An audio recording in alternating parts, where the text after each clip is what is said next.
What's up, you guys? Sean Ross Sapp here, managing editor of Fightful.com. It's a big night. Floyd Mayweather versus Conor McGregor. The super fight finally happened. If this is your first time visiting Fightful.com, check us out more often. We cover pro wrestling, MMA, boxing, and especially the crossover between the three, and there is a lot of it, as we saw tonight. We have forums, photos, videos, podcasts, exclusive news. We were the one who's broke the news about Ronda Rousey training for a pro wrestling career. Lots of good stuff over at Fightful.com. Tonight, I am joined by two men, one of which is lead MMA analyst, host of the Holy Smokes MMA podcast, which you guys can check out every Tuesday live at 3 p.m. on Fightful.com. Showdown Joe, how you doing? I'm doing fantastic, man. I'm still buzzing off of this high that was absolutely incredible with this money fight. So, but yeah, we'll get into it. I love it. Also, we are joined by the author of the Fightful Boxing newsletter. If you guys haven't checked that out, it took a little bit of a hiatus this week because he's busy getting hit by cars and stuff. But lead boxing writer of Fightful.com, Carlos Toro. Carlos, how you doing tonight? You covered the event. Yeah, listen, no vehicular manslaughter, or at least attempted vehicular manslaughter, would get me to not cover this fight. And listen, you talk about crossover. We got the three crossover guys right here, Joe, Sean, and Carlos. We are here for you guys. Yeah, Carlos literally got hit by a car a few days ago, and he was here to cover this event. That means a lot. Also, he did a great Spanish language weekly update for Fightful.com for the event. I took a look at the landscape, and I was like, you know what? I think we need this. So thank you to those of you who checked that out and supported that. That means a lot. So here we go. Conor McGregor, Floyd Mayweather. The first thing I want to say, and Carlos, I'll see if you agree with me. Contrary to the reports, Floyd Mayweather and Conor McGregor were not scheduled to do a damn thing at 11:15 Eastern. Oh, yeah, no, absolutely. I mean, I don't know where anybody got the idea. If you had seen any boxing show or at least any boxing pay-per-view, you know for a fact the main events never go before midnight. And knowing with the pay-per-view outages, I knew for a fact that they would try to delay this, maybe get some last-minute buys.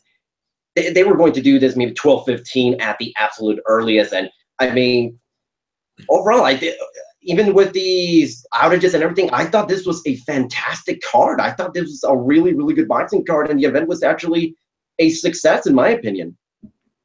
Showdown Joe, I know that you had a wedding to attend throughout part of this card, but did you see the alerts, all the news alerts that said, uh-oh, a pay-per-view delay? Yeah. Delay now. On the way home, as we were driving home, I noticed, well, I had my phone on all night because I was trying to pay attention to what was happening on the undercard. Full disclosure, Carlos, I don't follow boxing as much as I do MMA, obviously, but I wanted to see what was going on with the results. And we were on the highway back from the wedding. For those that know the Greater Toronto area, I was on the west side. I live on the northeast side, so it's a bit of a drive to get home. And then I saw the tweet, or I saw some of the information coming in terms of pay-per-view issues. Fans are complaining. I'm like, oh, this is shades of Pacquiao Mayweather. I've seen this before, but I do recall that evening I was able to watch that fight. Not exactly the most exciting fight, I'll say that, but all I cared about, guys, was getting home, turning on my television, and seeing a picture.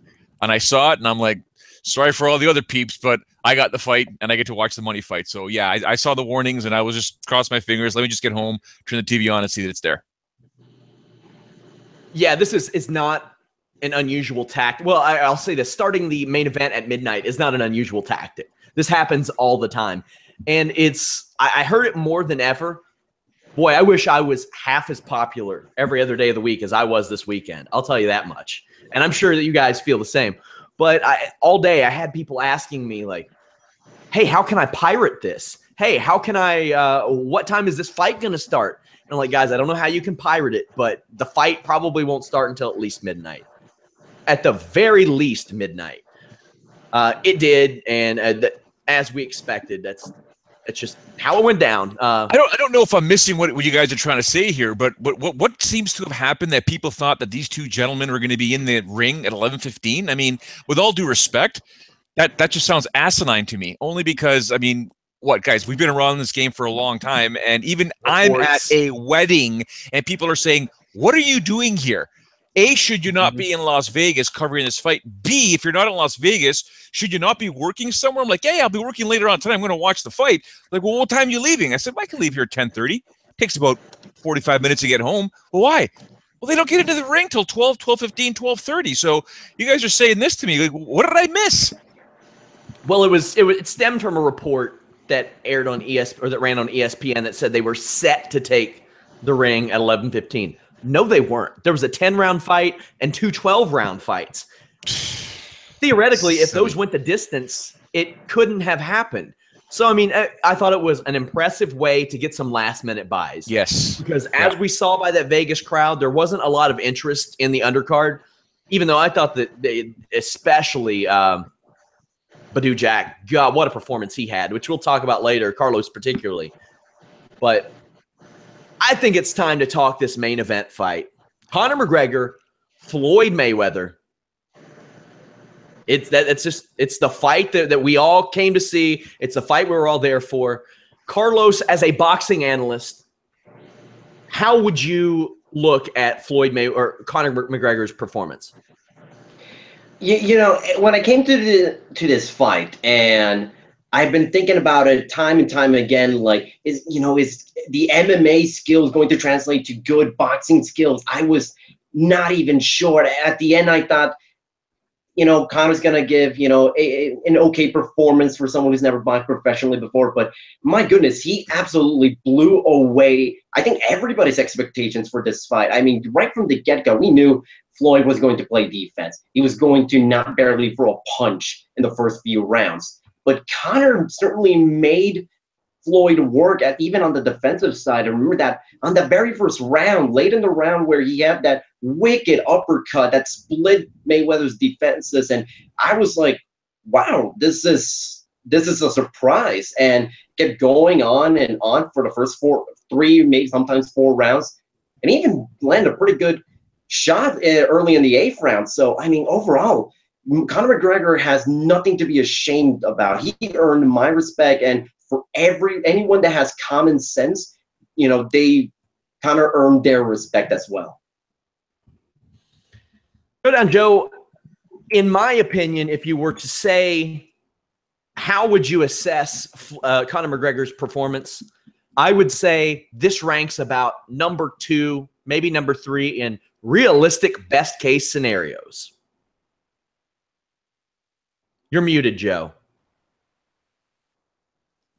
My apologies. That's what happens when you try and drink water when you guys are talking. To echo what Carlos was saying, anyone with common sense, let me say it again, anyone with common sense will compliment Conor McGregor on his performance tonight. I mean, my final tweet before we came on the air here was, I give props to the guy for daring to be great. He had no business before this fight being in a ring with Floyd Mayweather, the greatest boxer of our generation, of his own generation. He had no business being in there with his mixed martial arts striking, where they can't compare or compete with boxers. And he went in there, and that uppercut that Carlos mentioned stunned me on my couch. I was like, "Ooh, he did it. He landed it. Can he land more? Can he do more?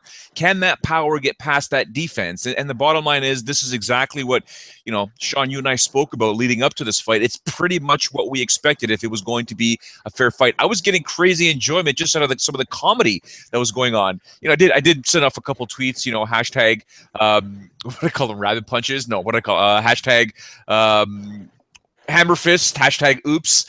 Underhooks, he was winning the underhooks battle. Floyd threw 4 elbows that I counted that were legit elbows. So, I mean, we were having fun there. But the fact with Conor McGregor, with his performance, he should be proud. He went 10 rounds with Floyd Mayweather and having never had real professional boxing experience. How can you not be proud of the guy? I mean, it sucks it's a loss. And we'll get into the finish momentarily, but I'm happy for the guy. We'll walk through the fight. First round was a McGregor round. But there was a big red flag, in my opinion. And Carlos, I'm sure you saw it as well. Floyd didn't throw any punches. No, not at all. I mean, the first, maybe you can even call it in the second round. I think Floyd maybe threw 6 punches. I think that was what the Showtime commentators said. I mean, the first couple of rounds, we knew Floyd was not going to do much offensively, but to be practically non-existent, I was like, wait, am I going to meet Glatzer or something, or did I just see Floyd Mayweather pretty much stand idle with his hands crossed up for the first 6 minutes of the fight? I mean, to an extent, this was to be expected, but I mean, come on, like, Floyd. At the very least, try to make McGregor, respect the jab. He did do that in, starting the fourth round, but I mean, the first couple of rounds, I think this was kind of risky defense because, listen, you can play all the defense you want, but you don't win fights just on pure defense. You have to throw at least some punches to keep Conor off rhythm. I mean, the first round, it was totally about as lopsided a round against Floyd Mayweather I probably have ever seen in my life. Shout out to Dang MQ in our YouTube chat, who drops a reference that Carlos will understand. How long until Triple H sends a replica title to Mayweather? Oh my, probably pretty soon. Pretty soon, because Triple H. It'll look better than the money belt. Yep. Oh my it'll God. Look better than the money belt. I don't think I've ever seen such unanimous animosity towards a wrestling belt, or at the very least, the design of any silverware accessory I have seen in my entire life. Everybody just outright hated it. It was hilarious. Now, Joe, I had a lot of things running through my mind after that first round. One is Conor really succeeding here? Is this part of a Floyd Mayweather game plan? Is this Floyd Mayweather proving a point? Is this Floyd Mayweather clowning? What did you think as you watched that first round? I know what Carlos is saying, but I expected this. I expected the first 2 or 3 rounds for Floyd to be relatively calm. Punch numbers, I thought were going to be a little bit up. Throwing 6 punches in the first round is kind of awkward, in my opinion. Carlos is right. That is risky. It's very risky considering the power that Conor has. But this is Floyd Mayweather. He's done it before. And we talked about the All Access episode when he told his young fighter, the gentleman who won in the co-main event by a knockout, Gervonta Davis. Gervonta Davis. He basically said, when he sat there, was it a technical knockout? It should have been a DQ. And I think it was. I think it was considered a knockout. I think I have it right here. I think it's that's what I saw. I read there. But what I'm trying to say is, if you watch the All Access episode, when he's talking to him, he says, "Look, this is not verbatim. This is not exact quote, but he basically stated, I win my fights with patience." And you don't fight patient without understanding your opponent, understanding distance, understanding where his power's coming from, understanding his footwork, and the only way to do that is to actually get into the ring with them. And when you do that, you have to start. It takes time. You only got 3 minutes. I understand that, but it takes time. It could take 3 minutes. It could take 6 minutes. It could take about 7 to 8 minutes. You need to see it in front of you. So honestly, Sean, I wasn't overly surprised at all with Floyd Mayweather starting the fight slow. I thought he was going to pick up the pace a little bit more in terms of the numbers of the punches, so he wouldn't give away the round. I can understand being slow and, at least trying, and you talk about it all the time. Throw your jab out there. Throw something out there to see if you can understand what your opponent does. If you throw it straight down the middle, does he bob left more often than right? Does he bob right more often than not? Take a look at what's happening. So I wasn't overly surprised with what Floyd was doing early on. I thought it was risky. But that was the game plan. He admitted to it in the post-fight interview. That's what he was trying to do. Let Conor get rid of all those big punches slowly but surely, and then they'll take over as time went on. Round 2 played out in very similar fashion. There weren't a lot of punches thrown by Floyd Mayweather. Mayweather was in the corner, and McGregor throws, of all things, a hammer fist. This was a theme that we were seeing throughout the evening. Now, Carlos, I'll ask you this. We see Conor McGregor tie up Floyd in a manner in which Floyd's probably never been tied up that way before. Do you think that was kind of Conor making a point, like, see what my world is like type of thing, or like maybe that's how it felt when he did that initially, but then it became a recurring issue. Like it started to happen over and over and over again. See, the way I kind of look at it was that, Conor, how long has Conor been fighting in MMA? I mean, years and years and years. To suddenly have to unlearn all of that in a few months. I mean, you're asking the near impossible for Conor. So I didn't really, that may have been by design, but the way I kind of look at it was that this was just simple muscle memory residual muscle memory that Conor's had from fighting MMA for so many years. You know, you spend so much time, you know, doing the hammer fist, and you know, suddenly subconsciously your muscles go like, all right, we've been in this situation. This is what I'm usually supposed to do. So it's really, you know, did it kind of get ridiculous up to a point? Yeah, but to an extent it is justifiable because, you know, Conor has been training in boxing for a few months. I mean, you can't unlearn an entire sport you've been doing for over a decade in a span of a few months. It's impossible. Joe, we do see Conor does make it very evident, like, you wouldn't be long for the world in my world in these situations. But one thing I noticed from the shoot, and Carlos, I'll get your thoughts on this as well. Referee Bird did not even look at Floyd Mayweather when giving the instructions. That drove me absolutely nuts. I thought that was a little, which, as we would see later, fair, given the way that Conor didn't abide by many of those rules. But I felt like, almost like it was on the playground, and like a teacher was like, no, this is your fault. It's going to be your fault. Now, to be fair, it was Conor's fault. But yes, you could say majority of it, Sean, was Conor's fault. But don't kid yourself. Captain Floyd Mayweather there is a dirty fighter. Always has been. Just knows how to get away with it. So I do give Floyd a bunch of kudos for understanding how to get away with it. Conor, you know, as Carlos mentioned, you can't unlearn certain things. Now, you can't throw hammer fists to the back of the head in MMA. But in MMA, you're not used to being broken up all the time. Dude comes into you, you know, you see how fast Conor was dropping those underhooks in? Like, you're not getting an underhook on Conor, Floyd Mayweather, I'm sorry. So it was stuff that he was so used to doing that at times it's like, and plus you have to understand, everyone listening has to understand something here. Conor McGregor's not used to being in that situation and that type of experience where he needs to relax once they clinch or just be more on defense, not necessarily on offense. He clinches, he's still trying to do something. He's still trying to throw punches. Okay, he can't throw the straight punches. The head's here. I'm going to try and do something. Those are bigger gloves. I've got to do something. I've got to keep hitting. This is the greatest boxer of his generation. I got to try. Maybe something is going to annoy him. So he's going to keep moving at all times. Unfortunately, a lot of them were hammer fists. But if you go back and watch that fight, Floyd Mayweather was throwing elbows. That left elbow came out very, very big time. And a couple times, I'll do two things. He was being pretty dirty off of the break, number one. And there was a beautiful shot. I wanted to just stop it, but I'm like, we got to watch this fight here. Conor lands an inside left hook because referee Bird was on the opposite side, trying to break him up. And right before he breaks him up, he just lands an inside left hook, which kind of turned Floyd's head inside. I was like, good job, Conor. Very smart there, son. They're both being dirty, just that Conor was getting, you know, more licks from the referee sort of thing. But we also saw Floyd getting warned as well. So, yeah, man, both guys knew what they were doing.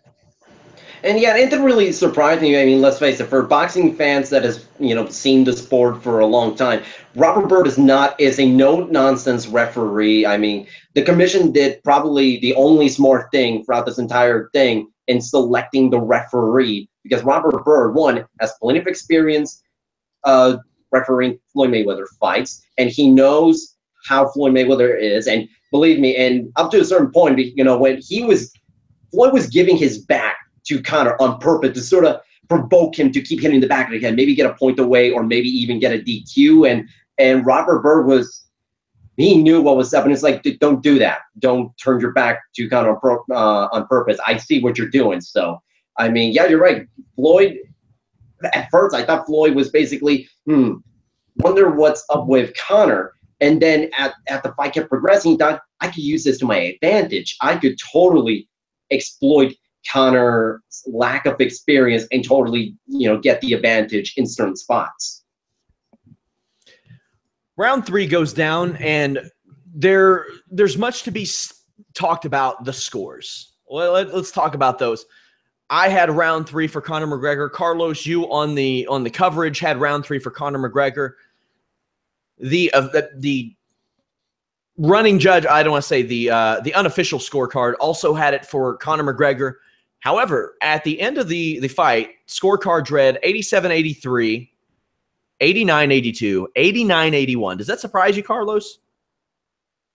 It, to a certain extent, it did, but it didn't. I mean, one of the judges, Dave Moretti, he's done a lot of Floyd Mayweather fights, and he's usually the one where he kind of skews at times in favor of Floyd Mayweather. What surprised me, how almost all the judges and unanimously were saying like Conor barely won a round. I'm thinking like, what more could Conor have done in those first 3, maybe 4 rounds, depending on who you ask, to get the 10 points? Because I mean, the judges, when the judges were picked, I thought they were fine. They know how to do these type of major events, but I thought that was just a little too on the nose, trying to make sure that Floyd gets the 50-0 record, because contrary to what people may believe, Floyd Mayweather still runs Las Vegas, not Conor McGregor.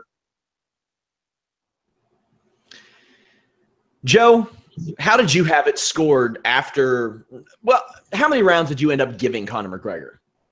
I gave him 4 rounds. I gave him the first 3 rounds, and you could have made the argument. I think it was round 8. You could have gave to Conor as well. So, but I had Floyd ahead of my unofficial scorecard.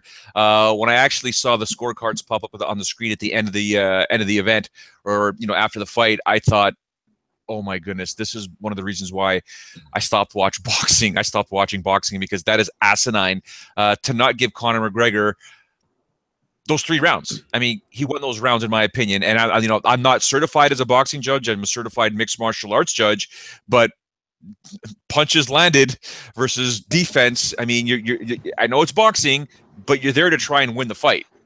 You're there to try and win the bout. And that's what Conor was doing by throwing punches. Floyd, it's no different. And for those that are mixed martial arts fans that are watching this fight here, if you go back to Lyoto Machida and Ritsu Shogun, their original fight, their first fight, when Machida basically said, I took off the round on purpose, and Shogun was just landing leg kick after leg kick after leg kick. One of the judges in that fight was Cecil Peoples, who scored the round for Lyoto Machida because leg kicks don't hurt. So sometimes there are judges, no matter how experienced they are, I don't know what they're watching. And I don't know about you, Carlos, but I mean, if you're judging a fight, depending on where you're sitting, I can understand in MMA if something is happening on the opposite side of where you're sitting, you may not be able to see anything, but you hopefully have a monitor. But in boxing, it's a little bit different. Even if the action is on the other side, it's a ring. You can see a bit better. I don't know what these judges, or a couple of those judges, were looking at. That you actually brought up a really, really good point, is where the judges in boxing are positioned. I mean, a few months ago, I spoke to Joe Cortez, who actually was the referee during those Paulie Malignaggi and Conor McGregor sparring section. I spoke to him, and he basically was telling me, look, the way judges are seeing the fights, they are put at a complete disadvantage, because when you watch a fight, the best way to watch it is kind of when you're looking slightly down, when it's sort of on eye level. But the problem is, all the judges are looking up. And sometimes they're looking up from across the ring, so they have terrible vantage point. And that's been something Joe Cortez has been working with the WBC, I think it was the WBC president, Mauricio Suleiman, on trying to fix. He was trying to, Joe Cortez actually told me, listen, you know what would be a really good way to give judges the best vantage point? Do it like in tennis, where you basically have them high up on a pedestal and you get to see the fight from around eye level or maybe below eye level. And to an extent, maybe that was right. Maybe that's why we saw so many lopsided scores from the judges. It's possible that from what they were sitting, they didn't think Conor did that well in the first few rounds. Now, one of the things as we get into the Mayweather rounds, like there was no way to avoid this. No matter what happened, there was going to be that type of thing from each side, where like MMA fans, like, I don't want to say MMA fans, a lot of MMA fans would be like, boxing fans are just so mad that McGregor or Mayweather didn't knock him out in 1 round. And then you would have people say, Mayweather let this fight go to 10 rounds. Mayweather let this happen. Mayweather let that happen. Like there are just some people where there's no win in that. This is vintage Floyd Mayweather. What happened? As we mentioned on the preview show, you got to get to him early. But when you do get to him early, that is your best shot, but it's also your undoing as well. Carlos, that's what Floyd said he was going to do, and that's what he did. You know, and I give Floyd a lot of credit. He was, I think he said he was gonna win the fight in the 9th round. I could be wrong on that, but if it was, he was pretty damn close on getting it. He was off by 2 minutes. And look, you're right. Floyd looks sensational.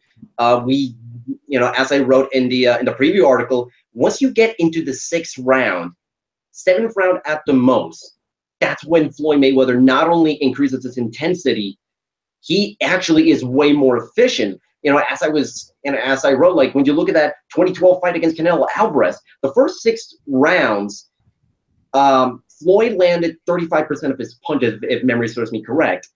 From the second half of the fight onwards, he not only threw more punches, he was way more accurate.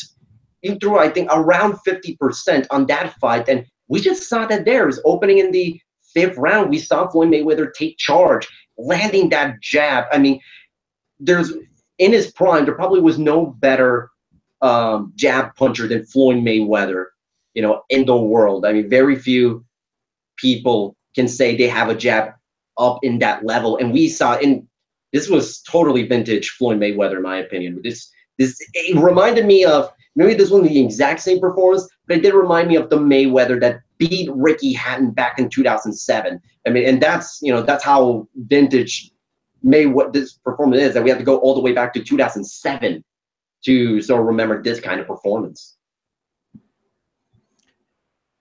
Joe, this is where Mayweather really turned it on, and you see the Mayweather of old. You see him go to the body. You see the head movement. You see how he circles off of the ropes. This is the Floyd Mayweather that got him to now 50-0. Yeah, Carlos, that fight, though, with Ricky Hatton. See, this fight here, we're all saying that this was vintage Floyd Mayweather. That fight with Ricky Hatton, that was ruthless Floyd Mayweather. Because that guy there was, I don't know what Ricky Hatton did to him to piss him off, but holy smokes, that knockout was just ridiculous. That was probably my best Floyd Mayweather fight, my favorite Floyd Mayweather fight ever. I remember the De La Hoya fight. I wasn't overly impressed with that fight there. But in this fight here, it was nice to see Floyd look at somebody, and he even said McGregor was the dance partner that he needed. This is the guy that he needed to motivate him. Now, again, it's not necessarily a case of true motivation. It's a case of easy money. Because Conor McGregor, in Floyd's eyes, was always easy money. This guy's never competed in boxing before. You want to come here with your UFC power. You want to come here with your UFC striking. You don't have boxing power. You don't have boxing technique. This is a free paycheck. And Sean, you and I talked about this when we talked about Anderson Silva, wanting to fight Bisping when Anderson Silva was in his prime as the champion, looking for easy money. So Conor McGregor is a threat, but not in Floyd Mayweather's eyes. He looked at Conor McGregor and said, okay, this guy's got a power puncher. He's a southpaw. You know what? I'll figure him out. And once he figured him out, and when he began switching gears, I mean, I started tweeting, I think in the 6th or 7th round, I said, McGregor's already starting to suck wind here, guys. He's already taking deep breaths, and Floyd is smiling. Floyd is beginning to pick up the pace. Floyd is beginning to take the center of the ring, and that's not good for Conor. If it happened in the 10th round, that Conor survive it, maybe move on to the 11th or 12th. It was happening way earlier than Conor probably expected it, and he started fatiguing, and Floyd was just like, I'm easily, putting the clutch in, switching this one to 5th gear. We're going to finish this guy off. So vintage Floyd, yeah, I think you guys are both right there, but he looked absolutely magical when he wanted to. I mean, his precision was absolutely, I got friends blowing up my phone right now saying it's garbage, blah, blah, blah. The fight shouldn't have been stopped like that. I know we're going to get to it, guys, but the fight shouldn't have been stopped. I'm like, guys, it's not MMA, man. Yeah. This is boxing. I've already had people tell me that it's fixed. I'm like, yeah. Big time. Let's calm down here. I thought it was an incredibly savvy move by Floyd Mayweather, because he had retired. He retired on, quite frankly, for Floyd, a terrible pay-per-view number against Berto. A horrible pay-per-view number. He saw Conor McGregor. He saw a willing Conor McGregor. And he was like, you know what? I can make money off this guy, and I can make history off this guy. Not just history in 50-0. History is in first time this is ever happening type of thing. So Floyd capitalized, did the smart thing.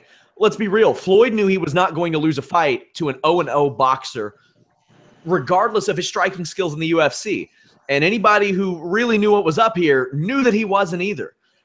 And boy, did he start to show that in the middle and the late rounds. He got flat out aggressive, more aggressive than we'd seen him in quite a while, Carlos.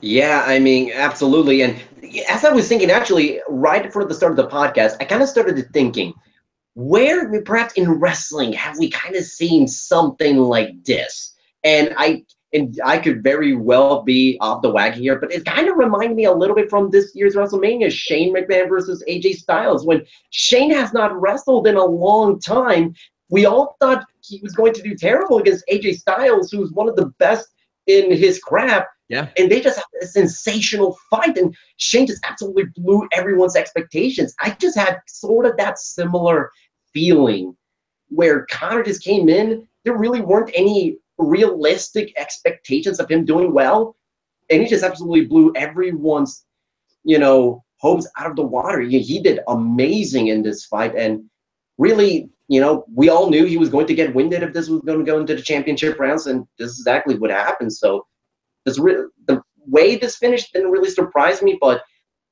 even late in the round, maybe the 8th round, he did actually kind of look like he could still, make a surprise and, maybe hurt Mayweather. On occasion, McGregor would land a shot, but or McGregor would land a shot, but you could see him getting tired. You saw him get a little more flat-footed. You saw Mayweather pick up the pace. Joe, at what point were you like, okay, this is the beginning of the end? Because you could tell this was a vintage Floyd Mayweather game plan, only a much more aggressive version of that game plan.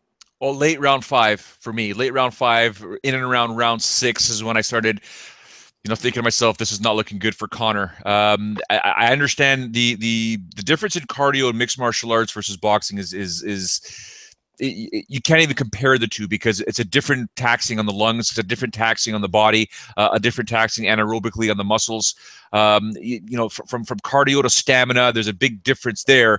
I thought for a moment Conor's cardio would have been a bit better. His stamina would have been a bit better, but again, like Carlos alluded to earlier, his body is almost designed to be in a certain type of format. I thought with the training camp that he would have had, he would have been a bit better in terms of getting that cardio up. But like Floyd said in the post-fight interview, him and his dad discussed it. We need to take his big shots early, and with him taking his big shots early, his cardio is going to go. Now, the very first thing I tweeted, so a lot of people before this fight had asked me what my prediction was going to be. I said my head will always go with Floyd Mayweather. If you're smart, you're going to pick Floyd Mayweather in this fight. I'm an MMA guy. I'm a UFC guy for the past 20 years. My heart is with Conor McGregor. I said, but when I make predictions on a fight, I don't ever make predictions, to be honest with you, but if I'm going to, it's usually when I see both fighters, male or female, step into the platform, whether it's the octagon or in the boxing ring. I need to see what they look like, because mentally I've seen it happen so many times in my career with my own friends who've competed in the UFC or in grassroots MMA. I could see something there, or I know something that's going on that shouldn't be going on. And then one of the things I tweeted early on, guys, before the fight started is Conor looks really nervous right now. This is not the Conor that we're used to in the UFC. It almost seemed like he was overwhelmed with this new experience, overwhelmed. And no matter what, listen, he's the most confident person you're probably ever going to see in any combat sport. But he's still human. He's only 29. He doesn't have experience in this type of format. That right there causes anxiety. And in terms of anxiety, you're going to fatigue quicker when you begin competing. Once the action starts going, the blood starts flowing, the adrenaline starts going, you start breaking a sweat, you get hit, you're in a fight, fine, it's great. You get that little boost of energy. But after a while, it'll start dissipating, or whatever the word is there. So you take a look at that, and then Conor starts getting slower and slower. And round 6 is I'm like, taking that deep breath, doing this, trying to loosen up the shoulders and stuff like that. And I said, this is not looking good. This is happening too early for Conor. Lo and behold, Floyd does what Floyd does. There's a reason why he's 50-0, ladies and gentlemen. The guy is just magical. But, like I said, I'm proud of Conor. Dared to be great, man. Very proud of him. Round 9 is where things started to get real hairy for Conor McGregor. He started to wobble. You started to see his legs basically looked like his arms while he was warming up last week. Also, shout outs to Conor McGregor for absolutely trolling everybody who did the parody videos by saying that they all looked stiff. And let me tell you, that ain't easy to do because I saw many people fail. Conor gets wobbled. He gets hit hard with the jab from Mayweather. They both clinched, but Carlos, do you think that Mayweather was maybe surprised at how easily Conor McGregor was able to take control of the clinch? Like, that's something that I could see as a strength for McGregor. I didn't know it would be this much of a strength, but he really dictated the clinch. But that didn't work for him too much in the end. You know, it really didn't. But, you know, even in the post-fight interview, Floyd said, like, he was really surprised by some of the things Conor was able to do. I mean, even I thought, you know, Conor had, to an extent, like the majority of someone who's already had a few pro fights under his belt. He knew how to work the angles in the clinch. He knew what exactly to do at certain times. Of course, sometimes in the clinch, he tried to, you know, either do a rabbit punch or hit Floyd in the back of his head. But, you know, partially that's also because Floyd's been trying to give his back on purpose. But regardless, you know, in the clinch, first of all, there was a lot less clinching than I thought this fight would get. And in the times it didn't feel like it was interrupting the pace of the fight. It never really felt like Conor or Floyd were clinching just for the sake of clinching. There was a purpose behind a lot of what both of these guys did. And I thought McGregor certainly had the wherewithal to know what to do during clinches. And in the end, I think the fact that he got so tired, you know, just kind of, you know, sloppy body means sloppy judgment. And in the end, you know, he wasn't even defending. His hands were pretty much down the entire time, even when Mayweather was just rocking him with straight rights. And overall, I think the fatigue just kind of maybe messed with, you know, his awareness and his judgment in the last two rounds. I think that opening salvo at the start of the 8th was pretty much the last gasp opportunity for McGregor. And after that, it was all Floyd. What does this tell you about what kind of shape Paulie Malignaggi was in? The fact that Conor was taking it to him in rounds 11 and 12 of sparring, Carlos. I mean, okay, Malignaggi, to be honest, I'm just hoping that Paulie sees this and spends all night tweeting us. No, that's bad. Although, okay, actually, you actually brought up a really good point. And Sean, you and I were actually talking about this, I think it was yesterday.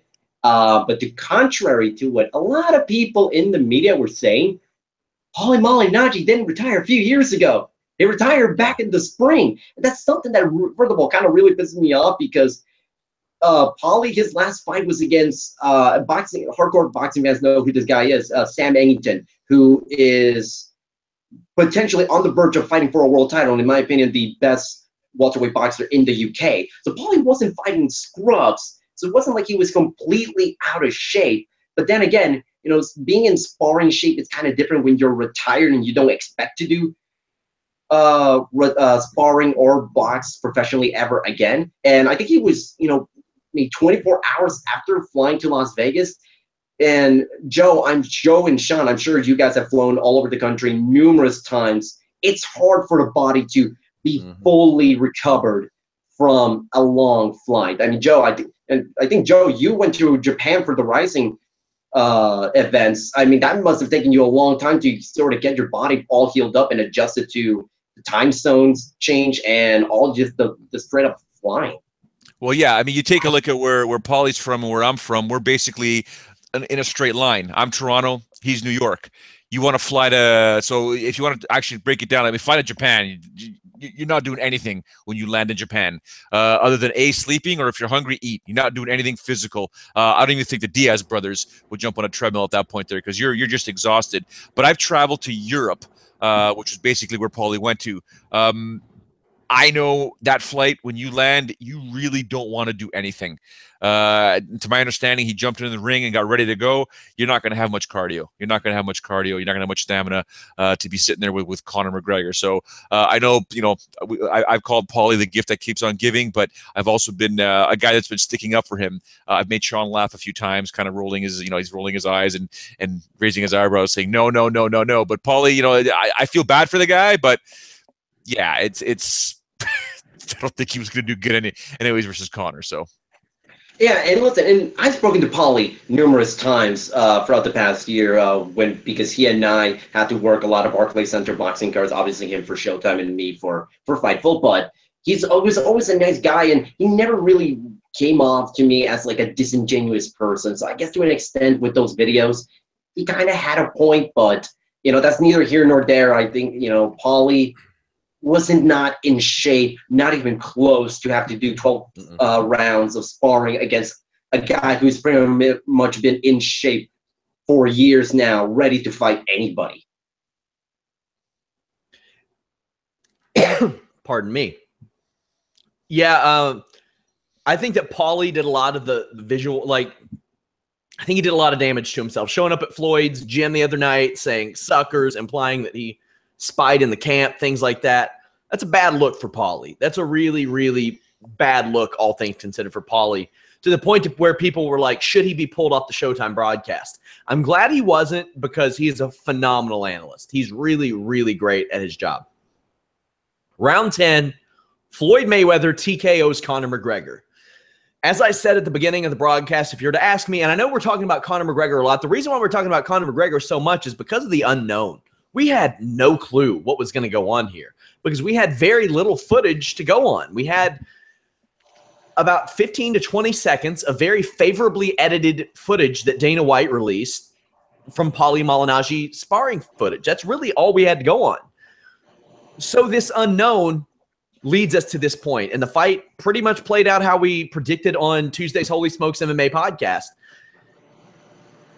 Conor McGregor gets TKO'd. Like I said, realistic best case scenario, in my opinion, Carlos, he didn't go down. He was done. He was cooked. It was a fantastic stoppage, in my opinion. He didn't seem upset about it afterwards. He said, I was tired. I'm tired. Although he did kind of float it out there like, let me get to my corner. He wasn't going to last. He wasn't going to last. What do you think, Carlos? No, I completely agree with you. I thought this was an extremely smart stoppage. I mean, Robert Byrd's kind of been known to let fights play out, but even he's enough of a veteran to understand at this point of the fight against Floyd Mayweather, against an 0-0 boxer, he just absolutely decimating him for the past 2 rounds. Conor has gotten hurt numerous times before the stoppage. I think even Robert Byrd was kind of surprised that Conor still hadn't gotten down, and once he was kind of thinking maybe I'll let this go with a little bit more, see if Conor is able to recover. But no, Conor let his hands down throughout the entire round, even though he was getting rocked. And Robert Byrd knew that, listen, at this point, there's no way I can let Conor, in good conscience, continue to fight in this absolute complete of a mismatch, because Lord knows the Nevada State Athletic Commission is not going to be the one stopping this fight. I think if you're going to get stopped and you're the UFC and you're Conor McGregor, this is probably the look you want if you're getting stopped, Joe. Yeah, I mean, when I first originally saw it, again, my eyes and brain are trained for mixed martial arts. That fight wouldn't have been stopped in MMA, right? Something would have happened. Something would have kept going, but also Conor would have went for a takedown or something like that. So when I initially saw it, I'm like, no, don't stop it. Why are you stopping it? No, whoa. I know he's getting tagged. And then when you saw the replay, I'm like, ooh, that was a good stoppage. That was a good stoppage, because Floyd was just teeing off and Conor had his hands down. He wasn't defending.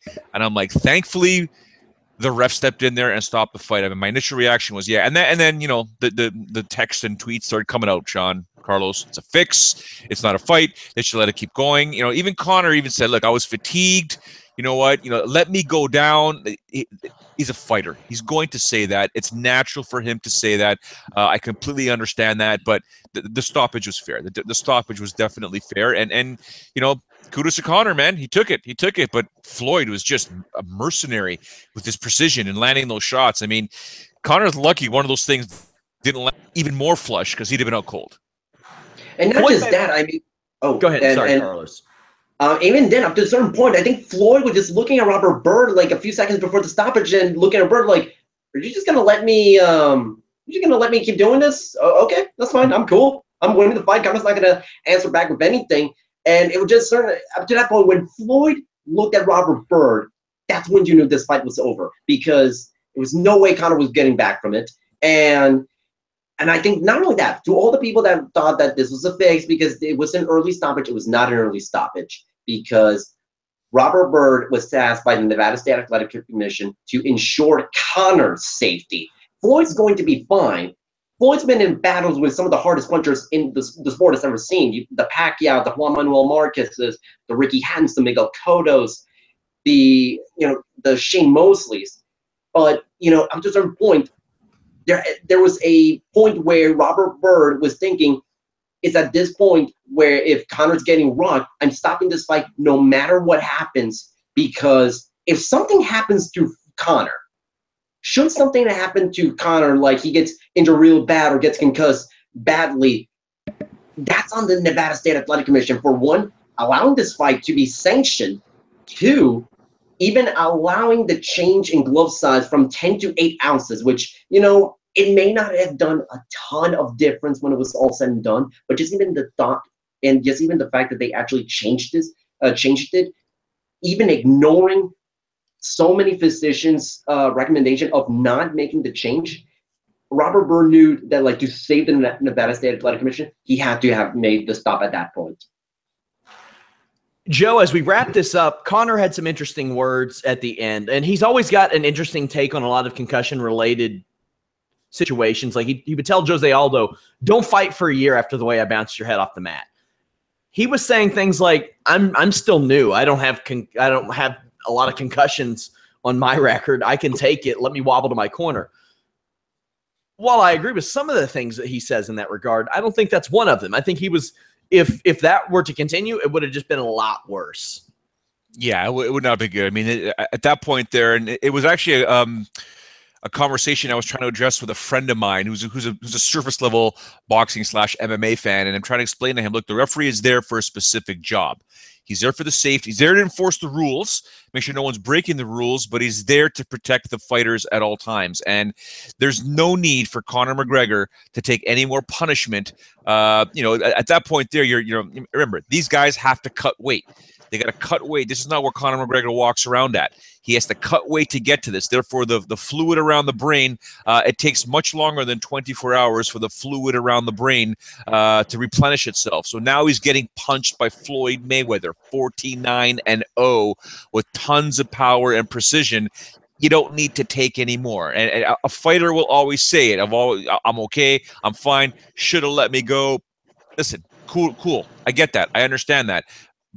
But the right thing to do was to stop this fight when it needed to be stopped. And there's no point in Conor taking any more damage. And like you said, if there's ever a stoppage that could benefit Conor McGregor, the UFC, and MMA in general, this was it here. I mean, there was a question on the live chat earlier on, who really won this fight? MMA won this fight. And I'm like, I don't know about that, but it kind of does make sense because Conor McGregor looks good in this type of scenario, going 10 rounds with a guy like Floyd Mayweather, despite, Floyd dominating this fight in the latter half. We're going to talk about a couple of the hypotheticals and maybe some of the generalizations in this. Carlos, I don't want to say as a boxing guy, you cover pro wrestling and MMA for us as well. In your eyes, did Conor McGregor lose credibility, gain credibility, or just retain credibility?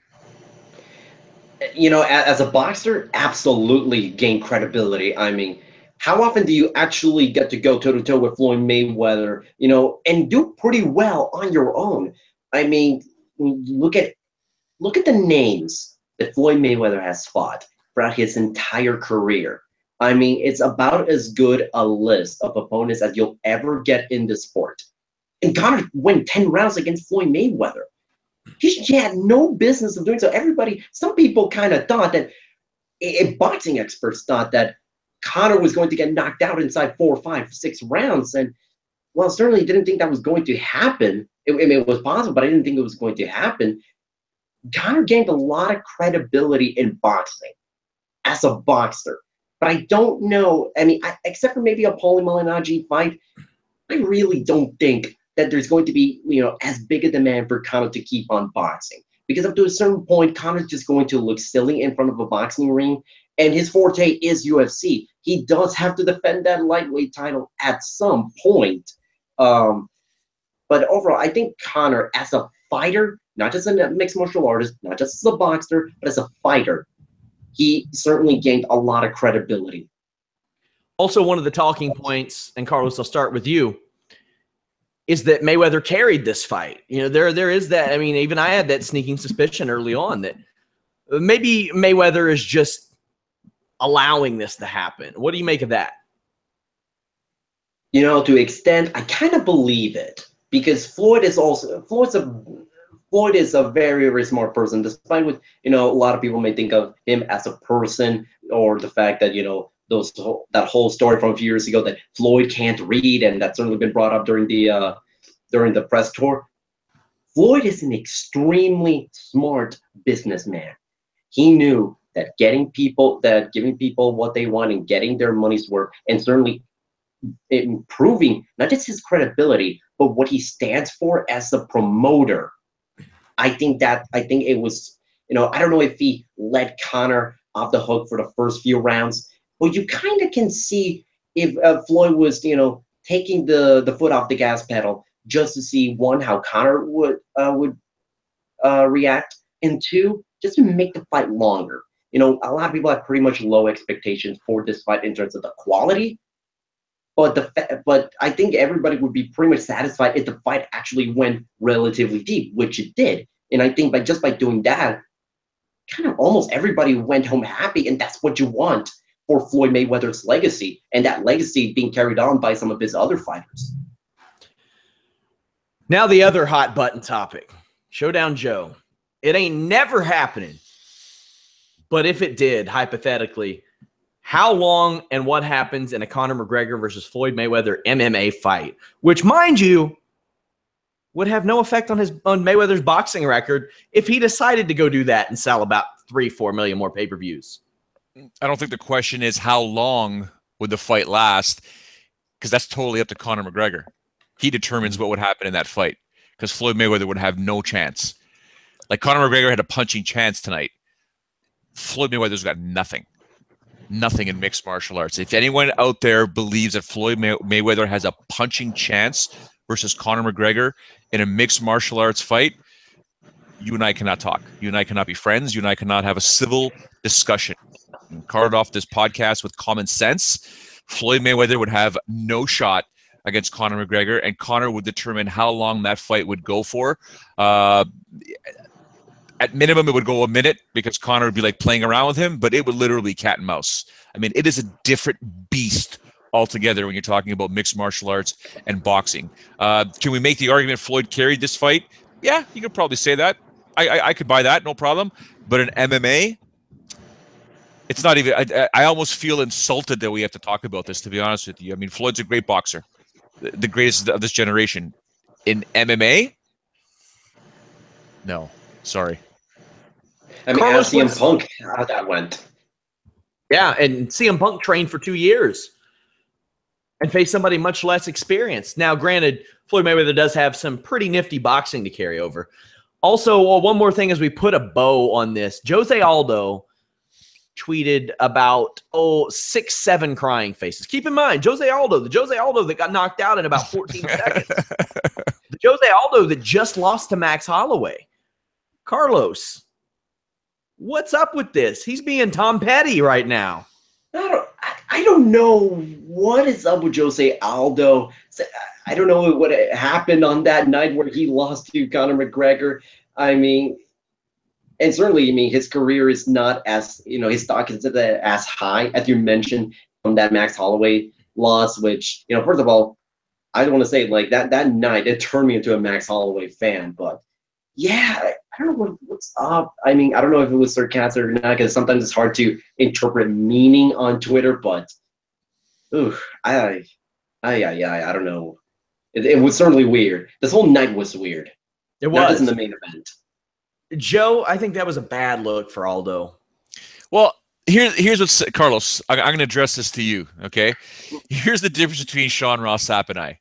Sean Ross Sapp will look at the live chat and start banning people, putting them in timeouts. I see. Oh, I know that. I've seen that firsthand. I look at a Jose Aldo tweet like that, and I don't even regard it. I look at the live chat, and people can talk shit about me as much as they want. They could say whatever they want about Fightful or Sean or yourself, and I look at it and I'm like, if that's what your life is about, that you got to come on and start ripping people apart. Cool. You got to insult people. You got to look at someone else's, you know, in Jose's case, you got to look at Conor McGregor's defeat or whatever and just start doing that kind of stuff. To me, it's a bunch of disregard. But I understand if Conor or a guy like Sean Ross Sapp wants to just go out and blast the guy. I get that side of people. But to me, when I see it, I'm just kind of like, dude, you got knocked out in 13 seconds. And let's be honest, I don't ban anybody anymore unless they say ignorant stuff that deserve it. No. Hold on a second. When I look over at the live chat and I see that you ban people or put people in timeouts, inside I start laughing. I'm dying. I'm literally dying. Hey, let's straighten this up before Jimmy busts the balls. Racial stuff will not be tolerated in our chat. Yes, that's a fact. Going at that is true. Like, I guarantee you that shit is inexcusable. We do not let that. That's what people get banned for in our chats and nothing else. Somebody was saying when we were talking about the MMA fight, they're like, why are you fantasy booking? And I'm like, what did you all just watch? This entire main event is fantasy booking. What we just watched was about as likely as the plot of Rocky Balboa. Like, which the whole premise was that a video game started a fight. Floyd Mayweather had retired and was like, you know what? I'm going to get out of this and make some money off of this. Now, as we go on, of course, guys, make sure to tune into all of our great podcasts. We have post-Raw, post-SmackDown, post-WWE pay-per-view, major boxing pay-per-views, UFC pay-per-views, and Tuesday at 3 p.m. Eastern, the Holy Smokes MMA podcast. Wednesday at 3 p.m. Eastern, the List and Ya Boy podcast, the only podcast where you'll see an eccentric millionaire and the guy he picked to run his wrestling website. Can I make a comment about the fantasy the fantasy booking for a second, Sean? Sure. Well, I mean, I'm an idiot. Call me an idiot, guys. I don't care. But we just saw a guy from the UFC grow a pair of balls and fight the greatest boxer of his generation in boxing. Is it not natural to have the exact polar opposite comment to say, how would that boxer do in the UFC? Mm-hmm. How is it a stupid conversation? We had that fantasy booking 7 years ago with James Toney. We had that happen. Yeah. I don't see how people in 2017, knowing that this type of fight has happened so many times, these crossover fights, and how people are still in disbelief this is happening. I mean, I'm in total shock that this fight happened at all, but don't be surprised if the concept ever actually happening, because it's happened all throughout history. Ali Inoki, Butterbean Bart Gunn, Randy Couture, James Toney, Conor McGregor, Floyd Mayweather. We've seen that so many times. We will quickly touch on some of the undercard fights. As Carlos covered those, we'll mainly get his take on them. Gervonta Davis, what's been up with him this week, Carlos? Oh, my God. I mean, I think this was an extremely unprofessional week for Gervonta Davis. I mean, not just from missing weight. It wasn't by half a pound, wasn't by a quarter of a pound. He missed by 2 pounds. And, you know, he's 22. He's 22 years old. There is no excuse for him not just missing weight like that. It's in the post-fight press conference, interview, they asked him, why'd you miss weight? And all we saw was a Gervonta Davis whose eyes looked like he was a deer in headlights and thinking like, I made a mistake, oopsie poopsie. And the finish, it was bad. I don't know if it really was an intentional hit to the back of the head, but, you know, I just kind of looked at it and thought that, you know, Gervonta Davis, you know, his stock went down, and this, you know, Gervonta Davis had the most to win from this week. Now, this kind of means that I think he's going to move up to 135 pounds, because there really is nothing else that Gervonta Davis wants to do at 130 pounds. People are clamoring for Gervonta Davis, Vasily Lomachenko. I don't think that's what's going to happen, maybe ever. But You know, he was the IBF champion 130 pounds. He could certainly challenge for the IBF title 135 pounds when the champion is Robert Easter Jr., who is good. But I think he's not an opponent that Gervonta Davis would have trouble fighting against. He's beaten Jose Pedraza. He's beaten Liam Walsh in England in first title defense in 3 rounds. You know, if he, you know, it looks like Gervonta Davis is following the Floyd Mayweather career trajectory, and him moving up to 135 pounds is just the next step. How in the hell did that gear get approved by a commission? And why did he think it was a good idea? Is this a normal thing for Gervonta Davis?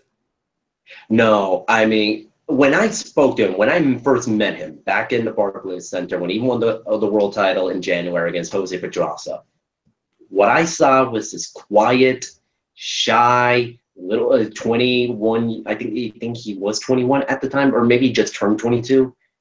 In the span of a few months, he became like Floyd Mayweather Jr. And it was certainly weird because, you know, even in the press tours where he was backstage on Adrian Broner and Mikey Garcia fight, where he was holding a presser there, you know, he was cocky, he was arrogant. He certainly was taking a lot from Floyd Mayweather, not just talking about the boxing skills, but the personality. And it was certainly really weird because I don't know if Gervonta Davis has that kind of same natural charisma that Floyd Mayweather has to certainly pull it off. I don't know if he's trying to do too much, but when I first met Gervonta Davis 8 months ago, this was not how he acted. He wasn't flamboyant. He was, you know, sitting in the corner of a room, you know, minding his own business. So I don't know what's up with Gervonta for the past few months. Should that have been a DQ? Absolutely. I mean, there was no way that the Nevada State Athletic Commission and Bob Bennett could simply look at that and it's like, you know what, it's legit KO. The referee, and I forget who was the referee in that fight. I don't remember. I don't know if it was Victor Draculich, referee for that fight, but he had the perfect vantage point to see that hit, and he somehow didn't call it a DQ. I am that probably the most baffling thing from this entire night. How is that not a DQ? And Fonseca, I feel really bad for him because he had a chance to win a world title. He looked good after the first few rounds. Fonseca looked good. He was bringing the fight to Gervonta Davis, and Davis certainly was not prepared for Fonseca. And I give him a lot of credit for him not just stepping up to the plate. And, you know, I think, you know, I don't know if he would have won the fight in the cards, but he certainly would have made it a lot closer. I just feel bad for him. Also, Davis didn't necessarily look good in the post-fight interview. Somebody who did look good, Badou Jack. He looked very good working the body of Nathan Cleverly. He looked excellent. Tabiti picked up a win. What stood out to you on the remainder of the undercard? 2 things. Actually, no, I guess 2.5. One, Tabiti. Oh my goodness, Tabiti, you were not what I expected. I mean, he fought an extremely smart fight, but you know, this was a perfect chance to showcase your power because Tabiti has tremendous power, especially in the cruiserweight division, and he could have made a statement to the rest of the cruiserweight division who was in the World Boxing Super Series and say, when you guys are done with that, I'm coming after the Super Series winner. It don't really look that impressive to me. Second thing, you mentioned Badou Jack looked unbelievable. I mean, it was probably the best career move for him to move from 168 pounds to 175 pounds. Get those 7 pounds of leeway, it worked out tremendously. And also give a little shout out to the Fox prelim card, which was actually a really good Fox prelim card. Like the name, in terms of name value, it shouldn't have been this good. The main event, Yordanis Ugas versus Thomas Delorme, that was a really entertaining fight. And Ugas might be on the verge of, you know, becoming a good name in the welterweight division. I mean, he's not going to fight for a world title anytime soon. Not a chance, especially with how loaded the welterweight division is. But you know what? Ugas, and he's looked good in the past 4 fights. He's looked really good. I think he's on the verge of maybe fighting for a regional title. And who knows, if he keeps winning, he can maybe set himself up for a world title shot maybe in 2019. You all can get more great boxing analysis from Carlos virtually every day at Fightful.com, especially that Fightful boxing newsletter. As we go off the air here, we will have the Mayweather-McGregor post-fight press conference streaming on Fightful.com. Showdown, Joe Ferraro, your lasting impressions of this fight, this unbelievable event that we have experienced. I think it lived up to the hype. I really do. I'm just, again, it's in terms of addressing the question. There's going to be an MMA/UFC bias heading into this opinion, because that's the only way I looked at this. I know it was a boxing match, but it was a UFC guy stepping in there to take on a boxing guy. And to be honest with you, I'm so proud of Conor McGregor, considering where he came from 4 or 5 years ago, being on social assistance, on welfare, and just exploding into who he is today, and to be able to just get so big that he actually did more than guys like George St. Pierre, Chuck Liddell, Chael Sonnen, Anderson Silva, and supersede the UFC and get into a whole new realm that is boxing, and to be that guy that was able to fight not just in a boxing match, but against Floyd Mayweather. And the fact that he went 10 rounds with Floyd Mayweather, whether we want to say Floyd Mayweather carried the fight or not. So overall, the storyline for me was a fantastic one. The only way it could have been better from, again, my biased perspective would have been if Conor McGregor was to knock out Floyd Mayweather. If he'd have done that, it would have been absolutely huge for the UFC in the world of mixed martial arts. But I still think it's a victory for the UFC and MMA, the way Conor McGregor did perform and did last up until those 10 rounds. He did land some good shots on Floyd Mayweather. It's just the fact is he had never fought pro. Okay, Floyd Mayweather is 50-0 right now. So overall, I think it was exactly what we were expecting. There were so many different things that you and I had talked about leading up to this fight. I mean, would Conor McGregor throw an elbow, a kick, a spinning back fist, a spinning kick? It's all that kind of stuff there. Would we have seen a no contest? What we saw was Conor McGregor biting down on his mouthpiece, stepping into the ring, and boxing Floyd Mayweather, and the better boxer won today. No ifs, ands, or buts. So my overall impression, I'm satisfied, very satisfied. I've seen people in the chat say, it was worth the $99. It was worth the $100. I agree, So I'm happy for Conor. Very happy for Floyd getting that 50-0. Although people will probably put an asterisk against that, but you know what? To me, I loved it. As am I. I thought it was a fun show. I thought it was a great performance from both men. I liked it. I thought that both men came out looking the way they needed to look. Dana White says he would prefer Conor McGregor to not box anymore, but that Paulie Malignaggi paycheck is sitting there waiting for him, and it may be the biggest of Paulie's career as well. Like that's a pretty big fight. Carlos, what are your lasting impressions of this show as you covered it? From the start, from top to bottom, I actually had some relatively high expectations for this card, because there were a lot of really good prospects. We had 2 world title fights. We had a phenomenal cruiserweight prospects. And I thought, though most of those fights delivered, I thought the main event probably was the biggest surprise in a good way by a long shot. And Conor McGregor, you've earned my respect as a boxer. And I think I speak for a lot of the boxing faithful that in saying you've earned our collective respect. Now, do us a favor. If you're not going to fight Paulie Malignaggi, please go back to the UFC, because you certainly kick ass at UFC as well. And kind of want to see, I'm actually curious to see who's Conor is going to defend again, who he's fighting. Especially with Kevin Lee and Tony Ferguson fighting, because Khabib passed on that fight, then said, no, give it to me. And Dana White said, too late, Playboy. We already booked the fight. So who knows? And Conor McGregor said that he wants to fight Khabib in Russia. Who knows how serious he is there? Also, a little dangerous, in my opinion. Yeah, but guys, I want to atmosphere. Guys, I want to thank all of you for joining us for the Fightful podcast. We don't call it an MMA, wrestling, boxing podcast. This is just the Fightful podcast, even though we covered a boxing event. You can follow Carlos at Carlos Toro 360. Joe at Showdown Joe. You can follow me at Sean Ross Sapp and follow us at Fightful Online cross-platform, Facebook, Twitter, Instagram. We got it all. We're breaking news all the time. We have interviews all the time. We have great forums where you can talk about anything from movies to TV to sports, boxing, MMA, wrestling, video games. We have it all. Photos, videos, podcasts.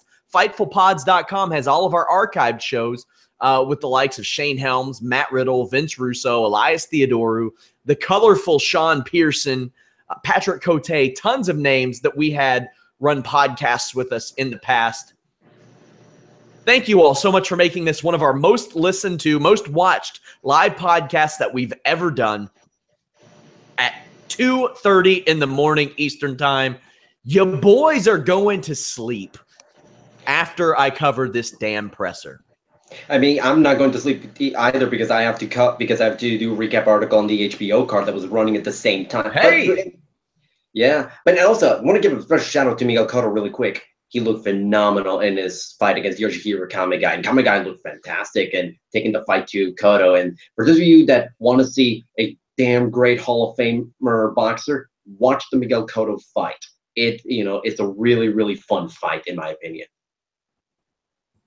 Floyd Mayweather has said that the pay-per-view servers in California and Florida crashed.